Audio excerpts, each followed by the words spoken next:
À force de travailler ensemble, ils sont un peu devenus amis. Bonjour Christophe, comment vas-tu? Bonjour Bruno. Ça va bien?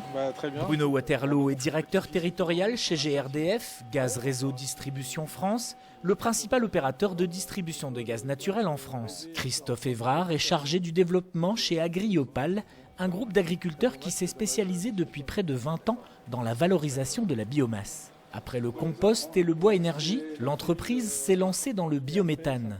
C'est la toute récente unité de biométhanisation du Pré du Loup à Cuques que Bruno vient visiter. Christophe est là pour l'accueillir. Les deux hommes ont longuement collaboré pour que ce projet ambitieux aboutisse. Depuis juillet 2015, Agriopal produit du biométhane ici, à partir de résidus organiques locaux. GRDF injecte donc dans son réseau l'équivalent de la consommation annuelle de 1000 foyers. GRDF est un partenaire incontournable dans le développement d'un projet biométhane, puisque en amont, c'est eux qui vont nous réaliser une étude qui nous permettra d'avoir la garantie d'injecter notre biométhane dans le réseau pendant la durée des 15 ans de notre contrat d'achat. Et une fois qu'on a démarré, pendant 15 ans, ça va aussi être un partenaire incontournable puisqu'ils sont en charge de l'exploitation du poste d'injection. C'est un développement d'une activité économique, donc il y a quand même des investissements lourds qui ont été faits sur cette unité. Et j'avoue qu'on a eu des interlocuteurs chez GRDF qui ont toujours fait leur maximum pour faire aboutir notre projet dans les délais les plus courts possibles. Il faut dire que GRDF n'en est pas à son coup d'essai. La première unité de méthanisation a été mise en service en 2011 à Sequedin. Et depuis, l'engagement du groupe aux côtés de la région ne faiblit pas.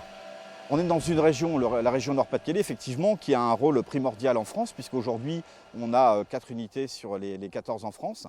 Et donc, on a vraiment un rôle de leader français. Et il y a tout un groupe de travail avec l'ensemble des partenaires de la filière qui travaillent donc quotidiennement à structurer la filière dans notre région et à la faire développer et pour l'émergence de nouveaux projets. Bonjour Valentin, ça va bien? Bonjour Valentin. Alors cette maquette. Et les projets ne manquent pas.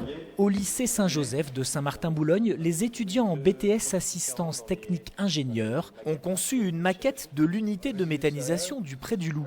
Pour GRDF et Agriopal, c'est un excellent outil de vulgarisation à destination du grand public. Pour les étudiants, comme Valentin, qui s'est particulièrement impliqué dans le projet, c'est tout simplement l'avenir. Dans le cadre de notre BTS, qui est un BTS pluritechnologique, et aussi dans le cadre de la 3e révolution industrielle, c'est les énergies de demain, donc c'est les métiers futurs. Donc s'intéresser à la biométhanisation, c'est aussi s'intéresser à son futur métier, aux nouveaux métiers qui vont apparaître. Et du travail dans la filière, il y en aura. La région ambitionne de devenir leader européen du biométhane injecté. Mise en service en septembre 2015, l'unité de méthanisation à partir de déchets ménagers du Cimévad à Hénin-Beaumont est la plus importante de France. Et ce ne sont pas moins de 20 projets qui sont actuellement à l'étude.